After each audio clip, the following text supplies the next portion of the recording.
Bitter war of words between West Bengal Governor Jagdeep Dhankar and TMC MP Mahua Moitra. This after the governor summoned Chief Secretary over post-poll violence. In reaction to it, TMC MP Mahua Moitra called him Uncle G and accused him of nepotism. Here's our report.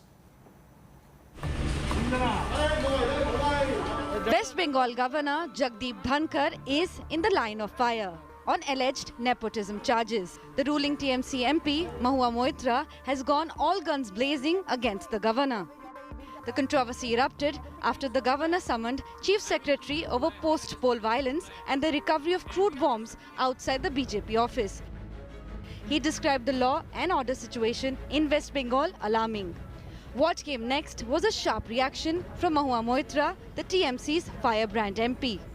Calling governor as Uncle G, she accused him of nepotism in Raj Bhavan and even went on to claim that Dhankar is doing all this to get the country's vice president post. The TMC MP also came up with another tweet asking governor to reveal the antecedents of appointees at Raj Bhavan. Creation of the OSD post is a very serious phenomenon. Very serious phenomenon. Anybody can be brought in as a OSD. That part has been taken up, that opportunity has been taken up by the governor.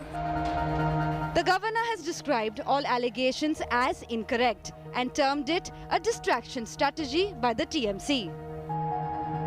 The BJP too has hit out at Mahua Moitra. The position of a member of parliament is a very responsible one. One is not expected to make formal statements or put out tweets which are blatant lies.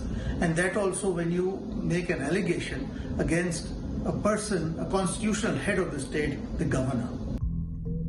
The police are still investigating the recovery of 51 bombs close to the BJP office in Kolkata on Saturday evening.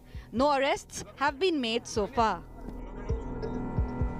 Though the governor clears the air on the nepotism charges made by the TMC, the ruling party continues to question the governor on state exchequer funds being utilized for officers known to be close to the governor. With camera person Raksham Das, Prema Rajaman.